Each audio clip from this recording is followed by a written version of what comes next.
आदाब नमस्कार, मैं शाहिद उमर। स्वागत है आप सभी का सियासत टीवी के साउथ इंडिया एक्सप्रेस में। आइए देखते हैं मुख्य समाचार। 4 अगस्त सोमवार को तेलंगाना सरकार की कैबिनेट बैठक होगी। बैठक सचिवालय में की जाएगी। आगामी कैबिनेट बैठक दोपहर 2 बजे होगी। इस आशय का एक आदेश तेलंगाना के मुख्य सचिव के रामकृष्ण राव द्वारा जारी किया गया था। 28 जुलाई को हुई पिछली कैबिनेट बैठक में राज्य सरकार ने आगामी स्थानीय निकाय चुनाव में पिछड़ा वर्ग के लिए 42% आरक्षण और मूल निवासी छात्रों के लिए MBBS में प्रवेश को लेकर कुछ बड़े फैसले लिए थे।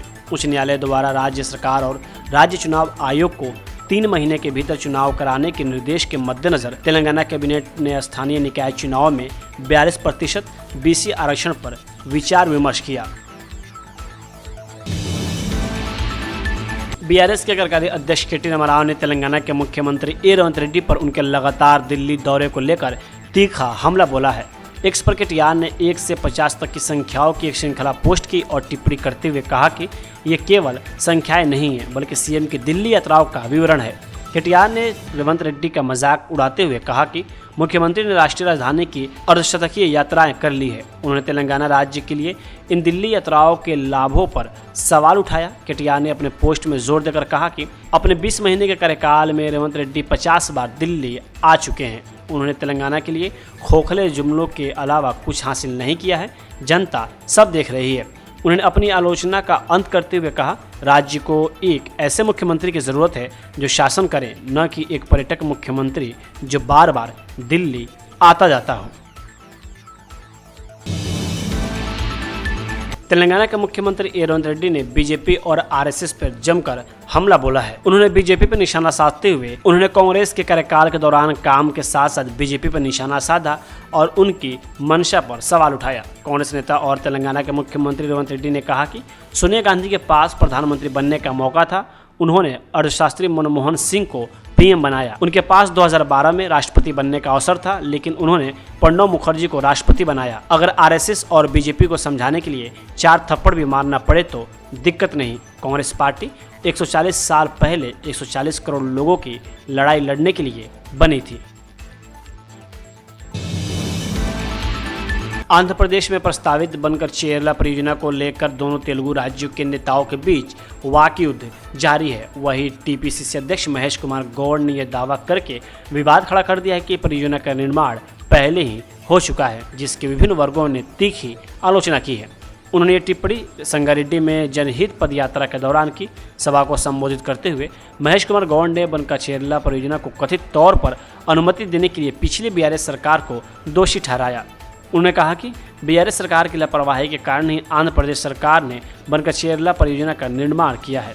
TPCC अध्यक्ष ने आगे आरोप लगाया कि पूर्व सिंचाई मंत्री T हरीश राव ने परियोजना के निर्माण को मंजूरी देने वाले दस्तावेजों पर हस्ताक्षर किए थे।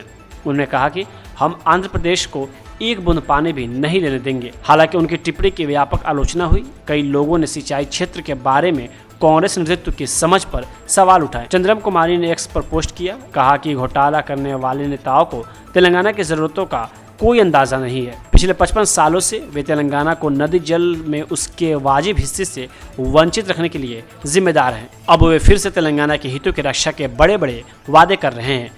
TPCC प्रमुख के बयान की एक क्लिप साझा करते हुए BRS प्रवक्ता मन्ने कृष्णांग ने X पर लिखा कि TPCC अध्यक्ष का कहना है कि बनका चेरला का निर्माण पहले ही पूरा हो चुका है।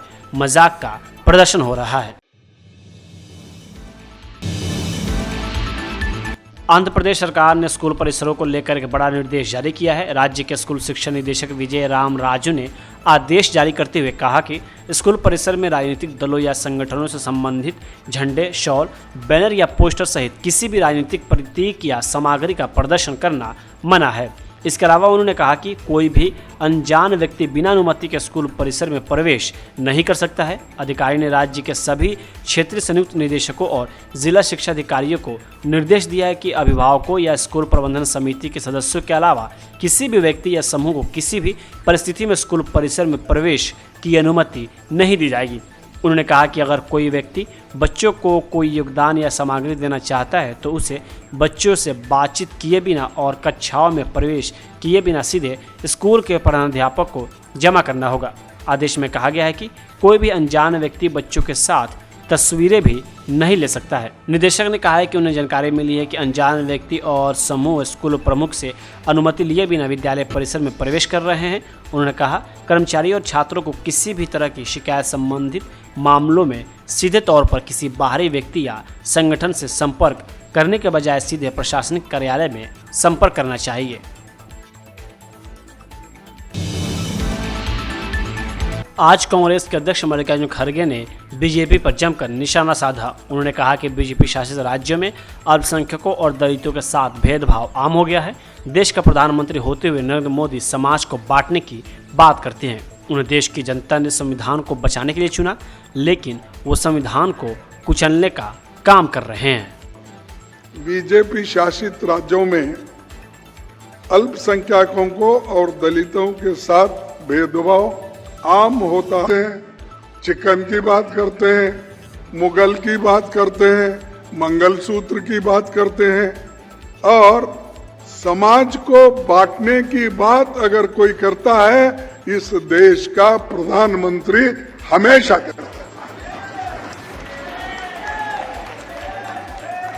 अरे उसको संविधान बचाने के लिए लोगों ने चुन के यहाँ पर लाया और संविधान को जो संविधान अनुष्ठान में लाने के लिए उनको लोगों ने चुना, लेकिन संविधान को अगर कोई कुचल रहा है, ये प्रधानमंत्री कुचल रहे हैं, ये बीजेपी कुचल रही है।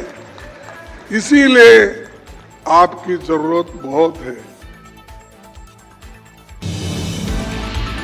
केरल के मुख्यमंत्री पिनराई विजयन ने आज कहा कि द केरल स्टोरी को राष्ट्रीय फिल्म सम्मान देने को केवल सांप्रदायिक नफरत फैलाने के लिए फिल्मों के दुरुपयोग के प्रयासों के समर्थन के रूप में देखा जा सकता है और उन्होंने सांस्कृतिक और फिल्म समुदाय से एकजुट होकर ऐसे कदमों का विरोध करने का आग्रह किया। उन्होंने कहा कि फिल्म समुदाय को केरल के ऐसे विकृत चित्रण के खिलाफ जागना होगा और इस तरह के कदमों पर रोक लगानी होगी।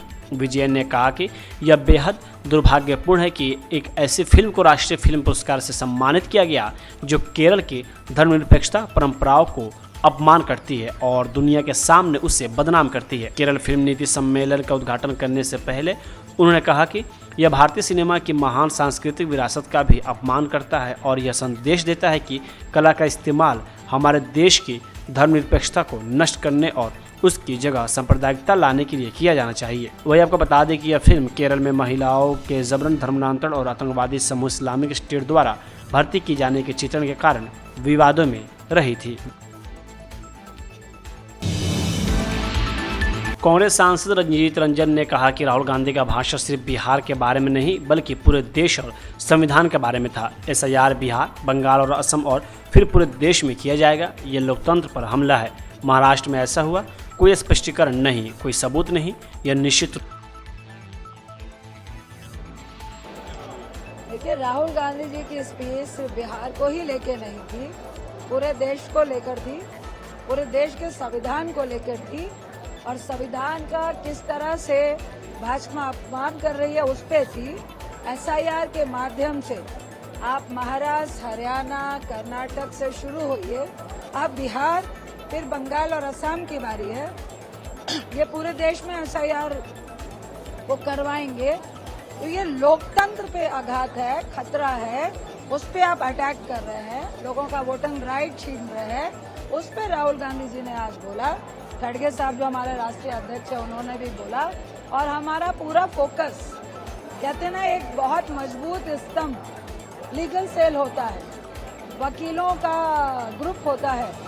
तो आज जिस तरह से संविधान पे खतरा है तो हमें लीगली भी कोर्ट में जाके भी लड़ना पड़ेगा, लोगों के बीच भी लड़ना पड़ेगा।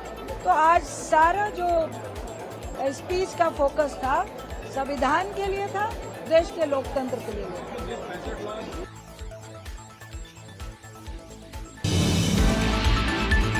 साउथ इंडिया एक्सप्रेस यही होता है समाप्त। मुझे दे अब इजाज़त। बाकी खबरों के लिए बने रहें सियासत टीवी के साथ।